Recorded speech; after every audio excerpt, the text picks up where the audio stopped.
전 세계적으로 적의 방공망을 무력화시키기 위해 스텔스 유인 전투기나 장거리 순항 미사일 등을 활용하고 있습니다. 지난 1990년대 말부터 현재까지 생존성과 임무 성공률 향상을 위한 스텔스 무인 전투기에 대한 연구가 활발히 진행되고 있는 중인데요. 스텔스 무인 전투기의 최우선 운용 목표는 고위험 적방공망에 접근하거나 침투해 공격하고 신속히 빠져나오는 것으로 스텔스 기술과 고속성된 기술이 필수적입니다. 그런데 최근 국방과학연구소가 무인기 스텔스 기술을 독자 개발했다는 놀라운 소식이 전해졌습니다. 생존성과 작전 성공 향상을 위해 스텔스 무인 전투기 개발 현재 활발하게 진행되고 있습니다. 이런 가운데 우리 군이 첨단 무기 개발 성과를 거두고 있어 전 세계가 주목하고 있는 상황이라고 하는데요. 네, 안녕하십니까. 군사기밀 뉴스TV입니다. 알람 설정을 하시면 영상 업로드 시에 바로 시청하실 수 있습니다. 국방과학연구소에 따르면 최근 우리 군은 레이더에 탐지되기 어려운 비행체 형상 설계 기술을 개발했습니다. 앞서 국방과학연구소는 2016년부터 더 비싼 무인 항공기의 핵심 기술을 연구해왔습니다. 그런데 올해 성과를 내면서 5년 만에 무인기 스텔스 기술을 개발하는 쾌거를 이룬 것인데요. 우리 군은 레이더에 탑재될 확률이 적은 저피탐 형상과 전파 흡수 물질을 적용한 모형 비행체를 만들어 레이더 반사 면적 측정 시험을 수행했고 그 성능을 확인한 것으로 전해졌습니다. 또한 항공기 꼬리 날개가 없는 형상을 지닌 축소 모형을 제작하고 비행시험을 실시해 비행제 알고리즘을 검증함으로써 더 비싼 무인 항공기에 필요한 핵심 기술을 확보했습니다. 최근 세계 각국은 레이더 탐지의 가능성을 낮추고자 스텔스 기능이 포함된 무인 정찰기 전투기 개발에 현란입니다. 이를 위해 항공기 꼬리 날개가 없는 무인기 기술이 주목을 받는 추세입니다. 이에 국방과학연구소도 최대 고도 10상공에서 3시간을 비행할 수 있고 적에게 탐지될 확률을 최소화하는 버핏한 무인 전투기 개발 사업을 진행하고 있는데요. 우리 군은 이번 성과를 토대로 더 비싼 비행체 기술 개발 선도를 목표로 기술 고도화에 연구 역량을 집중해 나갈 방침입니다. 사실 한국의 스텔스 역사는 생각보다 긴 역사를 가지고 있습니다. 1990년 걸프전에서 F-117 스텔스 전폭기가 큰 활약을 펼치면서 한국도 스텔스 기술에 대해 뛰어들기 시작했는데요. 이후 한국은 지난 1999년 스텔스 형상 설계 재료 개발 과제를 개시하며 스텔스 무기 체계 연구 본격화에 나섰습니다. 그런데 우리 군의 성과는 생각보다 빨리 나타났습니다. ADD가 300여 종의 무기 개유기계 금속계 물질을 사용해 테스트를 하는 등 시행착오 끝에 도전 선체 자성 선체 본격 선체 기능 모두를 갖춘 나노구조 신물질을 개발하는 데 성공해낸 것입니다. 아울러 ADD는 새로운 RM-메이다 흡수물질을 개발하면서 각각의 재료물질이 어떻게 반응하는지 데이터베이스로 축적하는 등 추가적인 개발과 개량이 가능하도록 기술을 확보한 상태인데요. 앞으로 ADD와 KI는 KF1의 블로그를 실전 배치해 클로기부터 내장형 웨폰페이를 장착하고 RM 도료 기타 절연 재료를 적용함으로써 5세대급 스텔스 전투기로 거듭나게 할 계획입니다.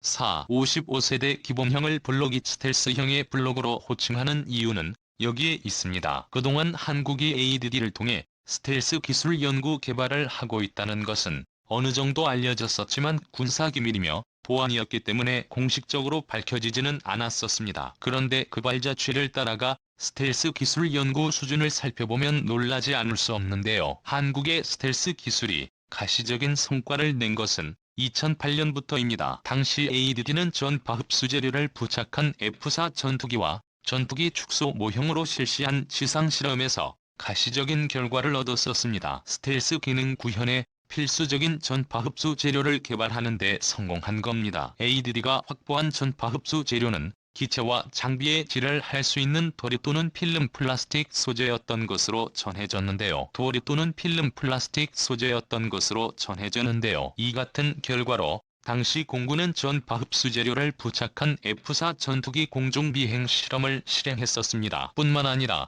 당시에 우리 군은 전투기와 함정이 레이더 전파를 최대한 피할 수 있는 스텔스 형상 설계 기술 일부도 확보했었는데요. 이러한 기술을 바탕으로 한국은 중국, 일본보다 앞선 한국의 독자 스텔스 무인 전투기 개발을 차근차근 진행해 나가고 있습니다. 스텔스 전투기의 경우 개발 장벽이 높은 고도의 기술이 요구되기 때문에 중국과 일본이 한국을 따라올 수 없는 상황까지 도달한 것입니다. 실제 중국은 각종 드론을 개발하며 미국을 팔아잡으려 하고 있지만 스텔스 무인 전투기는 아직까지 제대로 개발하지 못하고 있습니다. 이 때문에 조바심이 난 중국은 스텔스 무인 전투기인 스타크 소드를 공개했었지만 반면 실제 비행 영상을 공개하지 않아 성능과 스텔스 개발 능력이 의문시되고 있는 상황입니다. 마찬가지로 중국산 전투기도 제대로 된 성능이 검증된 적이 한 번도 없기도 합니다. 그리고 일본은 전통적으로 전투기에 쓰이는 엔진을 외국 제품에 의존해 왔었는데요. 이 때문에 엔진 기술 리스크는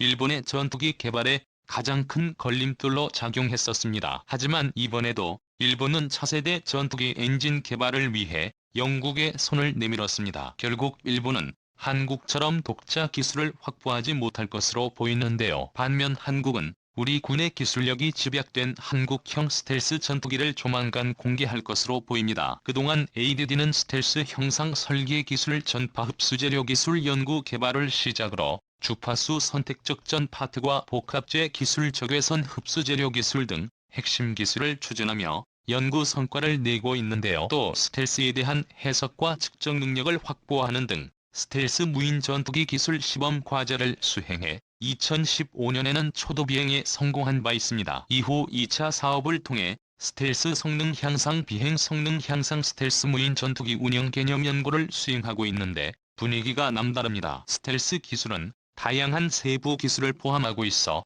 지속적인 연구가 필요하지만 최근의 성과를 보면 한국형 스텔스의 윤곽이 어느 정도 나왔다고 해도 과언이 아닌데요. 실제로 미국 군사 전문가들의 한국 스텔스 전투기에 대해 극찬하기도 했습니다. 한 미국 군사 전문가는 한국의 UC-헬보이가 개발된다면 KF-21은 F2가 바로 및 한계 안이 동급일지도 모른다고 밝혔는데요. K의 섹스가 이상 징후 발생 시 K의 PA-21에게 상황을 공유하면 적의 방공망을 피해 초저공 비행으로 적을 사전에 경멸시킬 수 있습니다. 국산 무기체계의 장점인 네트워크 연결 능력이 또 하나의 무기가 되고 있는 것인데요. 뿐만 아니라 아시안 밀리터리의 리뷰도 한국은 뛰어난 무인기 기술을 보유하고 있다며 극찬하기도 했습니다. 아직 독자적인 무인 전투기를 개발할 엄두를 내지 못하고 있는 일본과는 대조적인 상황입니다. 한국은 스텔스 기술뿐만 아니라 스텔스를 탐지하고 추적할 수 있는 카운터 전략도 마련하고 있습니다. 국방과학연구소가 더 피타 항체를 포착해 추적할 수 있는 레이더 기술을 국내 독자 기술로 개발한 것인데요. 앞서 하나 시스템이 2019년 초당파 레이더로 소형 스텔스기를 탐지하는 기술을 독자 개발한 데 이어 2년 만에 ADD가 고출력 고감도 표적 탐지 기술에 의한 스텔스 탐지 기술 개발에 성공한 겁니다. 퍼피탐 항체를 탐지하기 위해서는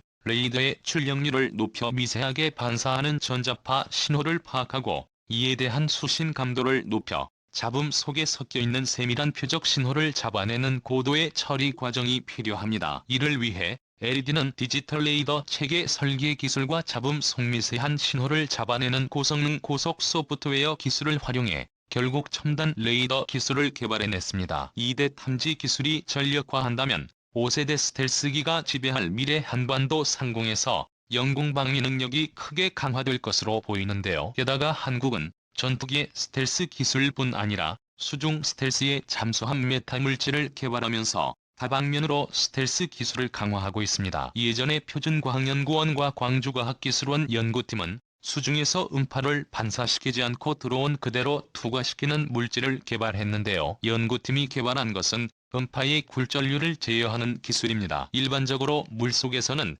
전자파나 레이더 신호가 닿지 않아 음파로 물체를 탐지하기 마련입니다. 하지만 이 메타 물질은 전파에 탐지되지 않는 스텔스 전폭기처럼 물속에서 음파에 탐지되지 않는 국산 스텔스 잠수함을 만들 수 있습니다. 실제로 누군가 이 물질의 음파를 쏘아 측정한다면 음파가 끊기거나 왜곡되지 않고 마치 아무 물질을 만나지 않고 그대로 진행한 것처럼 여길 수밖에 없다고 합니다. 즉 물체가 존재하지 않는 것과 같은 효과를 낼 수 있어 조만간 수중 스텔스의 핵심 기술로 적용될 수 있을 것으로 보이는데요. 다양한 스텔스의 핵심 기술을 한국이 보유하고 있는 만큼 조만간 한국에서도 각종 센서와 무장을 탑재한 스텔스 무기가 등장할 것으로 보이는데요. 독자 기술로 개발한 한국형 무기가 세계를 얼마나 놀라게 할지 관심 있게 지켜봐야 할 것 같습니다. 군사기밀 뉴스TV입니다.